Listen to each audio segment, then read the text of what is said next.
Praise lord. దేవునికి మహిమ కలుగును గాక. కీర్తన భాగము 34వ కీర్తన. 34వ కీర్తన 9వ వచనము చదువుకుందాం. యెహోవా భక్తులారా, ఆయన యందు భయభక్తులు ఉంచుడి. ఆయన యందు భయభక్తులు ఉంచువానికి ఏమీ కొదవలేదు. ఆయన యందు భయభక్తులు ఉంచువానికి ఏమీ కొదవలేదు. యెహోవా యందు భయభక్తులు ఎవరైతే ఉంచుతారో అలాంటి వారికి కొదవలేదంటూ బైబిల్ గ్రంథం తెలియజేస్తూ ఉంది. చాలామంది మాకు అన్నీ ఉన్నాయి కానీ ఒకటే కొదువ ఉంది అని తెలియజేస్తూ ఉంటారు. అయితే వాక్యం అంటుంది, యెహోవా యందు భయభక్తి కలిగి ఉన్నట్లయితే, ఏ కుటుంబము దేవుని యందు భయభక్తి కలిగి ఉంటారో, ఏ వ్యక్తి దేవుని యందు భయభక్తి కలిగి ఉంటాడో ఆ కుటుంబానికి, ఆ వ్యక్తికి కొదువ ఉండదు అంటూ వాక్యం తెలియజేస్తా ఉంది. ఇంకా యేసు ప్రభుల వారు తెలియజేస్తారు, ఆకాశమైనను భూమి అయినను గతించునే గాని నా మాటలు సున్నా అయినను అరసున్న కూడా పొల్లు కూడా పోదు అంటాడు దేవుడు. ప్రియమైన దేవుని సంగమా, దేవుని బిడ్డలారా, మరి మీకు ఎలాంటి కొదువ కలిగి ఉన్నారు? ఆరోగ్యమా, సంతానమా, లేక మరి పని లేదా? ఎలాంటి విషయంలో మీరు కొదువు కలిగి ఏడుస్తున్నారు? ఎలాంటి విషయంలో మీరు కన్నీరు కారుస్తూ ప్రార్థిస్తున్నారు? ఏ విషయంలో మీరు కొదువ కలిగి ఉన్నారు, అక్కర కలిగి ఉన్నారు? అయితే వాక్యం అంటుంది, యెహోవా యందు భయభక్తి కలిగి ఉండు వారికి ఏ కొదువ లేదు. ఇంతకు యెహోవా యందు భయభక్తులు అంటే అర్థం ఏంటి? దేవుని యందు భయభక్తి అంటే అర్థం ఏంటి? రండి చూద్దాం. మనం చూస్తున్నట్లయితే సామెతల గ్రంథము 3వ అధ్యాయంలోకి రండి. సామెతల గ్రంథము 3వ అధ్యాయము 7వ వచనం. సామెతలు 3వ అధ్యాయము 7వ వచనము చదువుకుందాం. నేను జ్ఞానినని కదా అని నువ్వు అనుకొనవద్దు. యెహోవా యందు భయభక్తులు కలిగి చెడుతనము విడిచిపెట్టుము. అప్పుడు నీ దేహమునకు ఆరోగ్యమును, నీ ఎముకలకు సత్తువ కలుగును. నేను జ్ఞానినని నువ్వు అనుకోవద్దు. నాకు మంచి తెలివి ఉందని నువ్వు అనుకోవద్దు. యెహోవా యందు భయభక్తులు కలిగి చెడుతనాన్ని విసర్జించుము. చెడుతనాన్ని ఎప్పుడైతే నువ్వు విడిచిపెడతావో అప్పుడు నీకు ఆరోగ్యము కలుగుతుంది, నీ ఎముకలకు సత్తువ కలుగుతుంది. చాలా మంది ఎముకలు చచ్చుపడుతున్నాయి, బోన్స్ క్యాన్సర్, ఎముకలు గట్టిగా లేవు, కొంతమంది మాట్లాడుతూ ఉంటారు. అయితే వాక్యం ఉంటుంది, చెడుతనాన్ని విడిచిపెట్టుము, చెడుతనాన్ని విసర్జించుము. ఏంటి చెడుతనం? కొంతమంది తల్లిదండ్రులు చెప్తా ఉంటారు పిల్లలకి స్కూల్కి వెళ్తున్నప్పుడు, అమ్మా నాన్న మంచి వారితో స్నేహం చేయి, చెడ్డవారితో స్నేహం చేయొద్దు. కాలేజీలకు పంపుతున్నప్పుడు, స్కూళ్ళకు పంపుతున్నప్పుడు పిల్లలకి చెప్తారు, వారు చెడ్డవారు, వారితో నువ్వు మాట్లాడవద్దు, చెడ్డ సహవాసం చేయవద్దు అని తల్లిదండ్రులు బోధిస్తూ ఉంటారు. వాక్యం తెలియజేస్తుంది, చెడుతనాన్ని విడిచిపెట్టుము. చెడు అనగా చెడు మార్గంలో ప్రయాణిస్తున్న వంటి వారు, చెడ్డ మాటలు పలుకుతున్న వంటి వారు, అబద్ధాలు పలుకుతున్న వంటి వారు, త్రాగుడుకు బానిసిన వంటి వారు, వ్యభిచారానికి బానిసిన వంటి వారు. చెడు మార్గంలో నువ్వు ప్రయాణం చేయవద్దు. చెడును నీలో ఒకవేళ ఉన్నట్లయితే దాన్ని నీవు తీసివేసుకున్నాము. డాక్టర్ చెప్తా ఉంటాడు, మీరు సిగరెట్లు మానేయండి, మందు మానేయండి, అది నీకు ఆరోగ్యానికి మంచిది కాదు తెలియజేస్తా ఉంటాడు. వీరు వింటారు కానీ మళ్ళా త్రాగుతా ఉంటాడు. ఆ త్రాగడం బట్టి ఆరోగ్యం వారికి పాడవుతూ ఉంటుంది. పిల్లలు చెప్తా ఉంటాడు, కూతుళ్ళు కొడుకులు, నాయన మానేసేయి ప్లీజ్ నాన్న, ఏమండి మానేసే, నీ ఆరోగ్యం కాపాడుకోండి. ఇందాకే కదా హాస్పిటల్కి పోయి వచ్చినాము, వేలు ఖర్చు పెట్టాము, నువ్వు మళ్ళా తాగుతున్నావేంటి, మళ్ళా నువ్వు ఇలా చేస్తున్నావేంటి? భార్య, తల్లి, పిల్లలు అందరూ కూడా తెలియజేస్తా ఉంటారు. కొంతమంది చక్కగా విడిచిపెట్టి ఆరోగ్యం పొందుకుంటారు. కొంతమంది సహవాసం చేస్తూ, చెడ్డ సహవాసం చేస్తూ బీడీకి, సారాయికి, మందుకు బానిసైపోయి, వ్యభిచారానికి బానిసైపోయి రోగపాలనలాగా ఉండి జీవిస్తూ ఉంటారు. వారిలో ఏది కొదవ ఉందంటే ఆరోగ్యము కొదువుగా ఉంది. కొంతమంది చూడండి మంచిగా జీవిస్తూ ఉంటాడు, అవన్నీ వదిలేస్తాడు. వాక్యం అంటుంది, చెడుతనాన్ని నువ్వు విసర్జించము. చెడును నువ్వు ఎప్పుడైతే విసర్జిస్తావో అప్పుడు నీ వారికి పొందుకుంటావు. ఇంకా చూడండి, మనం చూస్తున్నట్లయితే సామెతల గ్రంథము 8:13, సామెతలు 8:13, యెహోవాయందు భయభక్తులు కలిగి ఉండుట చెడుతనము నసహించుకున్నట్టయే, చెడుతనాన్ని అసహించుకున్నట్టయే దేవుని యందు భయభక్తి కలిగి ఉండుట. నువ్వు దేవుని యందు భయభక్తి కలిగి ఉన్నట్లయితే చెడుతనాన్ని అసహించుకున్నట్టే. యేసు ప్రభుల వారు ఈ లోకానికి వచ్చారు. కన్యకైన మరియ గర్భమున ఆయన జన్మించి ఈ లోకంలో 33.5 సంవత్సరము ఆయన జీవిస్తూ వచ్చాడు. 3.5 సంవత్సరము ఆయన సేవ పరిచర్య చేస్తూ వచ్చాడు. ఆయన అంటాడు, నేను నీతిమంతుల కొరకు రాలేదు కానీ పాపుల కొరకే వచ్చింది. ఆయన పాపులను ప్రేమిస్తున్నాడంట,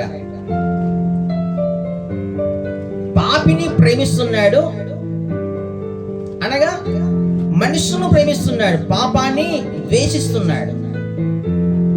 మనుషులు చాలా మంచివారే, వారిలో పాపము ఏలుబడి చేస్తూ ఉంది గనక మనిషి హతమవుతూ ఉన్నాడు. చెడు అనేది ప్రవేశించిన ఎడల ఆ మనిషికి అలాంటి రోగాలైనను సమస్యలైనను ఎదుర్కోవాల్సి వస్తుంది. వాక్యం తెలియజేస్తూ ఉంది, ప్రపంచంలో నీతిమంతుడు అంటూ ఒకడు లేడు, అందరూ ఏదో తప్పు చేసిన వంటి వారే. అయితే ఆయన సన్నిధిలో తన తప్పులను ఒప్పుకొని ప్రశ్చాత్తాపడి, మీ రక్తముతో నన్ను కడగండి ప్రభువా అని ప్రభు సన్నిధిలో నువ్వు ప్రార్థన చేసినట్లయితే, నువ్వు ఎలాంటి పాపాత్ముడవైనా, ఎలాంటి హంతకుడవైనా, ఎలాంటి మోసగాడువైనా, ద్రోహివైనా, ఎలాంటి వారైనా ఆయన క్షమించే దయగల దేవుడుగా ఉన్నాడు. ఆ హస్తముతో నిన్ను కడుగుతాడు, ఆ హస్తముతో నిన్ను తగిలి, ఆ రక్తంతో నిన్ను కడిగి నిన్ను శుద్ధీకరిస్తాడు. నీ రోగాన్ని తీసివేస్తాడు. విశ్వాసము కలిగి నీవు ఆయన యందు భయభక్తులు కలిగి జీవించినట్లయితే, చెడుతనాన్ని అసహించుకున్నట్లయితే, చెడుతనాన్ని విసరించినట్లయితే నీకు ఏ కొదువ ఉండదంటూ వాక్యం తెలియజేస్తా ఉంది. సహోదరి సహోదరుడా, నీకు ఆరోగ్యం, నీకు సంతోషం, నీకు సమాధానం, నీకు నెమ్మది, నీకు ప్రశాంతత, నీకు మనశ్శాంతి, ఆయన కృప, ఆయన ప్రేమ ధారాళంగా కుమ్మరించబడుతుంది. నీకేం కావాలండి? చాలా మంది కోట్లకు అధిపతులు ఉన్నారు. వారు తెలియజేస్తారు, మాకు బంగ్లాలు ఉన్నాయి, కోట్లు ఉన్నాయి, డబ్బులు ఉన్నాయి, అంతస్తులు ఉన్నాయి, అన్నీ ఉన్నాయి, కానీ ఆరోగ్యం లేదండి, సమాధానం లేదండి, అప్పుల పాలమేమండి. కొంతమంది మాట్లాడుతూ ఉంటాడు. గమనించండి, దేవునికి మహిమకరముగా ఆయనందు నువ్వు భయభక్తి కలిగి ఉన్నట్లయితే చెడుతనాన్ని, చెడు సవాసము తీసేసుకుంటావు. ఇంకా దేవుని యందు భయభక్తి కలిగి నువ్వు ఎలా జీవిస్తావు అంటే, దేవునికి భయపడతావు, ఆత్మీయ తండ్రికి అనగా మీ సేవకునికి భయపడతావు. సేవకుని నువ్వు ప్రక్కన పెట్టినట్టయితే దేవుని ప్రక్కన పెట్టినట్టే కదా. అపోస్తలుల పౌలు అదే అంటే,